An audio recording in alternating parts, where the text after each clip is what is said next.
ስትገቡ ቪዲዮ ደቅናችሁ ማውራት አይቻልም። ቪዲዮ ደቅናችሁ ማውራት ክልክል ነው። በዛም የተነሳ ነው ያኔ አሁን ሰሞኑን በጣም ብዙ ነገሮች በጭንቅላት እየመጡ ነው ያሉት ቤተሰብና አንዳንዴ ሳስበው ምንድነው እየተፈጠረ ያለው ላሉ ምንድነው ምን እየተደረገ ነው ያለው? እኔ በጣም የገረመኝ ነገር አንድ ወንድ ለሁለት ሴቶች እየተጋደሉበት ቤተሰብ ተጨምሮበት ምናምን የሆነ በቃ የሚያስፈራ ነገር ነው እኮ እየታየበት ያለው ቤተሰብ። እንግዲህ ውዶቼ ዛሬ የምነግራችሁ ነገር ጠንቀቅ አርጋችሁ በደንብ አርጋችሁ ስሙ ሁላችሁ ማለት ነው። ከባባድ አዳዲስ ነገሮችም አሉ። ሁላችሁም ይሄን ቪዲዮ ላይክ፣ ሼር፣ ሰብስክራይብ ያደረጋችሁ ቤተሰብ እየሆናችሁ ማለት ነው ውዶቼ እኔ ፍቅሮች። እንግዲህ በጣም የሚገርማችሁ ነገር ያው ትላንትና አይታችኋል። ያው ሩታን የጓደኞቿ የወንዱ ጓደኞቿ መተው ሰርፕራይዝ እንዳደረጓት ሁላችሁም አይታችኋል።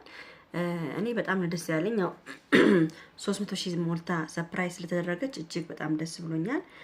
ሩታ የሚገባት ልጅ ነች። ደስ ይላል። በተረፈ ደግሞ አብርሃም እና ሩታ ሰላም ሆነው የለፉበት ሁለቱም የለፉበት ዩቲዩብ ነው። አብርሃምም ለፍቶበታል፣ እሷም ለፍታበታለች። የአብርሃምም የሩታም አንድ ላይ ሆነው ይሄን ያሳለፉትን ላይፍ ይሄን በጭንቅ ጊዜ በጣም ብዙ ነገሮችን አብርሃምና ሩታ አሳልፈዋል። የደህንነትንም ጥግ አይተዋል። አሁን ደግሞ የገንዘብ ማግኘትንም ጥግ አይተዋል። እና እንደው አብረው ሆኖ ይሄን ነገር ቢያከብሩ እጅግ በጣም ደስ ይለን ነበር። ገብቷቸዋል።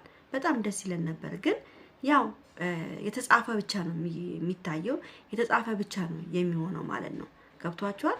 እና ያው ሄርሜላም የተጻፈላት ቦታ ላይ የገባችው እሷንም ተሰቃይ ሲላት በመሃላቸው ገብተች ተሰቃይ አንቺም እጣ ፈንታው ይድረስሽ ተብላ እሷም ይሄው በዚህ በመሃል ሄርሜላም እየተሰቃየች ነው ያለችው። በጣም ሄርሜላም ታሳዝናለች። በጣም ነው የምታሳዝነኝ እኔ በአሁን ሰዓት ማለት ነው። ለምን አብርሃምን ይዛ እየለፋች ያለችው አብርሃም እንድድን ብዙ ነገሮችን እያደረገች ነው ያለችው። እኔ እንግዲህ ስሰማ ቤተሰብ ጸበል ነው የሄዱት ነው የተባለው። ጸበሉም የሄዱት ኢየሩሳሌም ነው የተባለ ነው ያሉት። ለዛም ነው አንድ 4 ቀን 3 ቀን አይመጡም የተባለው። ለዛም ነው 7 ቀን አብርሃም እንዲጠመቅ ስለፈለገች ኢየሩሳሌም ነው የወሰደችው የሚባል ወሬ ያው ባለፈው ነግሬያቸዋለሁ። ለዛም ይሆናል የጠፉት። ብዙ ጊዜ ያው ጸበል ስትገቡ ቪዲዮ ደቅናችሁ ማውራት አይቻልም። ቪዲዮ ደቅናችሁ ማውራት ክልክል ነው። በዛም የተነሳ ነው ያው በትንሽ ነው ሄርሜላ እየቀረጸች ያለችው እንጂ ያው እነሱ ጸበል ስላሉ መቅረጽ አይችሉም። እሱን መቅረጽ አትችልም። ወደ ቪዲዮም አውርዳ መልቀቅም አትችልም በአሁን ሰዓት ማለት ነው። ለምን ጸበል ያለ ሰው እንደዚህ አይደረግም። ያው ትናንሽ አብርሃም ለሚፈጠረውን ነገር ልትቀርጽ ይችላል በትንሹ እንጂ ሌላ የምታረገው ነገር የለም ማለት ነው። ግን አብርሃም ትንሽ እያስቸገራት እንደሆነ እንሂድ ምናምን እያለ ያው አለመደም ያው ብቸኝነት ያው አብረው ሁለቱ ብቻ ናቸው ያሉት እንሂድ እያለ ስላስቸገራት ነው። እንግዲህ አብርሃምም ያው ወደ ራሱ ሲመለስ ሁሉንም ነገር ይስተካከላል ብዬ አስባለሁ። ግን ምን መሰላችሁ እዚህ ጋር ቤተሰብ እኔ በጣም ሄርሜላም አብርሃምም የሆነ ነገር ሊሰሩ ይችላሉ። ምንድነው መሰላችሁ አሁን አብርሃም እንኳን ወደ ራሱ ከተመለሰ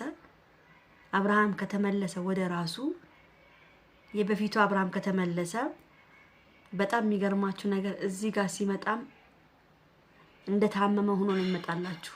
ለማየት ያብቃችሁ።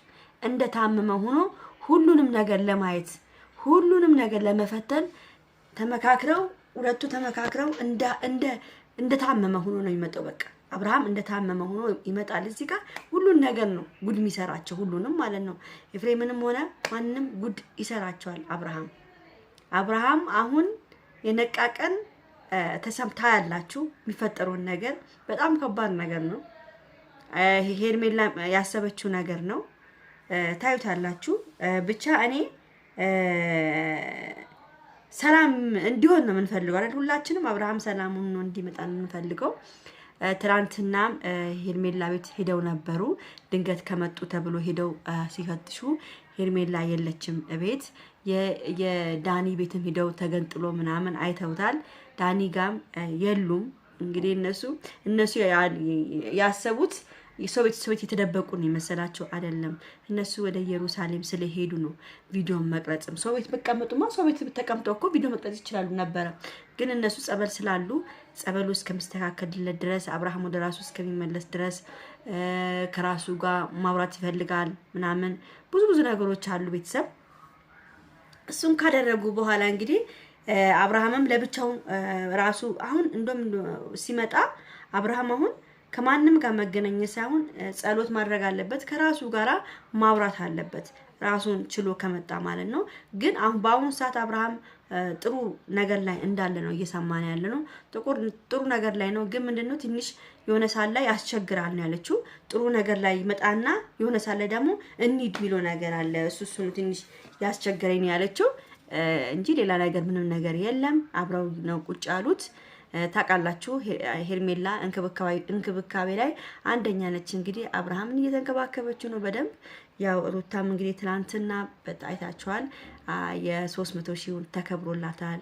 እኔ በጣም ደስ ብሎኛል። ያው ከአብርሃም ጋር ሆናችሁ ብታከብሩ እጅግ በጣም ደስ ይለኝ ነበር።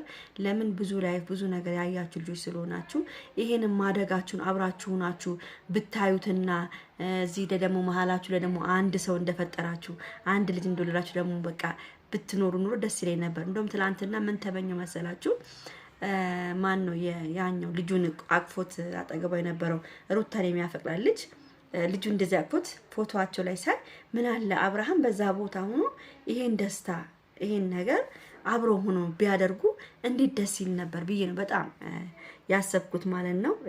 አብርሃምን ነው የሳልኩት። ምን አለ እዛ ላይ በቃ ከሩታ ጋር ሳይጣሉ የድሮዋቸውን ነው ምን አለ ብዬ ነበር ያሰብኩት። ግን ያው እግዚአብሔር ያለቀን ደግሞ ሊሆን ይችላል ላይሆንም ይችላል። አብርሃም እንግዲህ ይንቃና እስቲ እናያለን ምን እንደሚፈጠር። ልጁንና ሚስቱን ይመርጣልን ወይስ ሄርሜላ ጋር አብሮ መኖርን ይጀምራልን? ይሄ ነው ለኔ ጭንቅላቴ ላይ እንትን እያለ ያለው ማለት ነው። ስለዚህ ቤተሰብ ሁሉንም ነገር በትዕግስት እንጠብቃለን። ለማንኛውም ይሄን ቪዲዮ ላይክ፣ ሼር፣ ሰብስክራይብ አድርጉ። በተረፈ ወዳችኋለሁ፣ አክብራችኋለሁ። ቻው ቻው።